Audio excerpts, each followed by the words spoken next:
All right, hi, and welcome back. So today we are going to be talking about how to minimize the side effects of retinoids. What can you expect when you are using retinoids? Some common misconceptions about the side effects or reactions with retinoids include flush colored, pink, redness, burning, irritation, dryness, peeling, flaking. Those are all common side effects of using vitamin A. So these are all normal signs of when you're acclimating to the ingredient of vitamin A, which is such a powerful and powerhouse ingredient for age management, acne, anything you can think of. The primary action of retinoids is to increase your cell turnover by nature. Most people think that vitamin A and retinoids are exfoliants, but they're really not. They're increasing, they're like a catalyst that's increasing your dead skin cells to come to the surface and slough off faster. When you aren't using, retinoids, our common natural cellular rate of turnover is about 30 days, give or take, depending on your age. As we get older, it gets longer. When we're younger, it's actually shorter. So what retinoids do is it shortens that time almost in half. So you don't really see your skin cells sloughing off, over a 30-day span, but in 2 weeks, you will definitely see it. These are all healthy, normal signs, usually over a 2 to 6 week period, that your skin is becoming healthier and getting into a healthier state. As your skin becomes acclimated, all these side effects will diminish over time, but give it at least 2 to 6 weeks before your skin can actually show a healthier state of being. And then the results continue. What's the first piece of advice?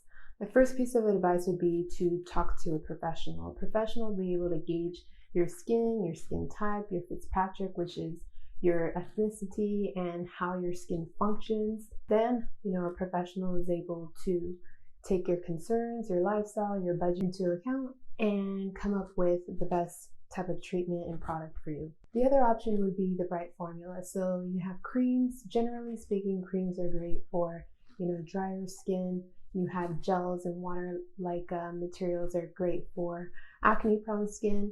And then the in-between, the lotions are good for everybody. But most people can use all of these. But what I do advise for my acne patients is when we're collaborating with their primary care physicians or their dermatologists, that we make sure that the ingredients on the back are good.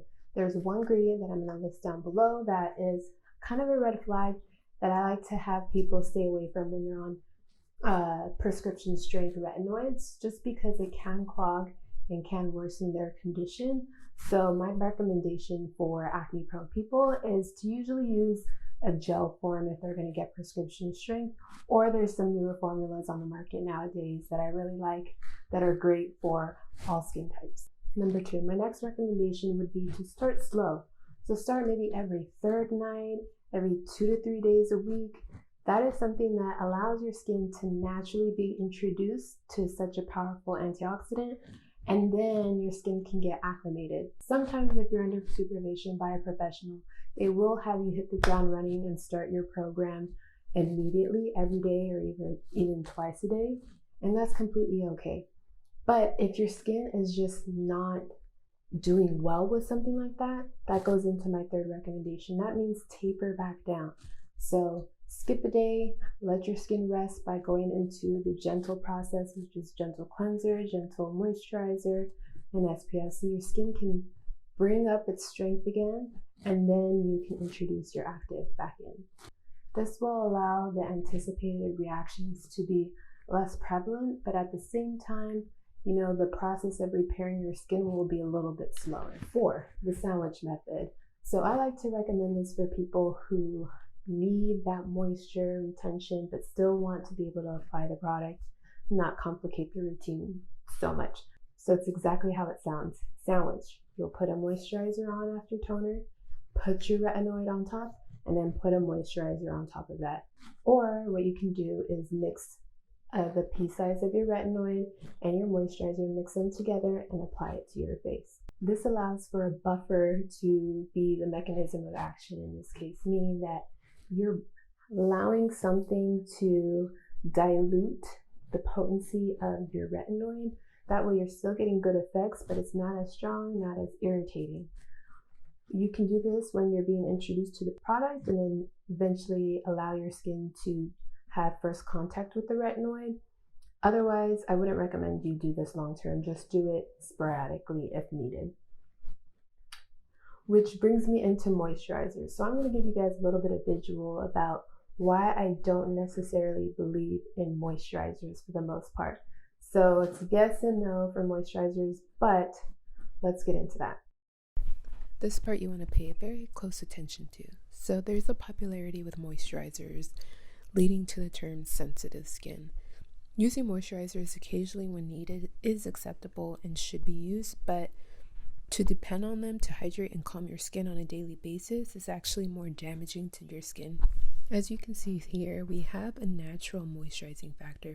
So our top layers of skin are naturally built of humectants from hyaluronic acid. Yes, we naturally have hyaluronic acid in our system, as well as the water content from our environment. So with repeated use of external hydrants, like moisturizers, they can have a negative impact on our skin, making it weaker, drier, and ultimately impairing our skin's barrier and function. When your barrier function is depleted, that's when you start having a lot of exacerbations of skin disorders, redness, flaking, acne, sensitivity, and all of that. So moisturizers are also very detrimental to your skin's cellular function because it impedes its ability to renew itself, leading to more sensitivity and increase of aging. Conventional moisturizers do more harm than good and actually provide you no long-term hydration and can actually shut down your skin's natural production of hydration. It becomes dependent on that, and then it feels like it needs to just kick back and not produce what it's supposed to be producing in artificial hydration. Okay, so what I like to recommend for people is continue your cell renewal process. Use hydrants and moisturizers when needed. Usually that is when you're going through a cell renewal treatment with highly active retinoids or doing your chemical peels or laser type of treatments. But moisturizers usually contain components like water, lipids, and proteins as the skin's natural elements. So applying moisturizers create a high level of moisture saturation on the surface of your skin, and that's a false sense of hydration. As you can see in the pictures, the topmost layer is water, and then it goes into your natural moisturizing factors, which are the amino acids that are proteins, and then it goes further and further. So you're not charging the battery of your skin cells to stay awake, stay active. So that's what honestly has led to Dr. Amaju to believe that, that is the emergence of sensitive skin. And now we're going to get into the last point. Last piece of advice would be the perimeter of your face. So really look at how you're applying your products. Be vigilant of where you're applying it on your skin. Sometimes people naturally apply the most product on the center of their face because that's naturally where you want to apply product. And then that's where the most potency of the product ends up being, and the most reaction usually around this area of people's face. What you can do is start on the perimeter of your face. Naturally, the product is going to move about an inch or so. If there's residual on your hands, you can just gently apply it to the center of your face. That way, you're getting the most concentrated product on the perimeter where you have a little bit more resilient skin. And then this area, which is a little bit more sensitive, can have a little bit less, but it's still going to migrate to that area no matter what. Product moves about an inch or so. So that will help to minimize reactions. So don't think I forgot about you guys who entered into my last giveaway. I wanted to congratulate this person here for winning. Go ahead and send me a DM on Instagram. Congratulations on your light therapy. I hope you use it and abuse it. All right, guys, I hope you have a good rest of your day, and I will catch you next time.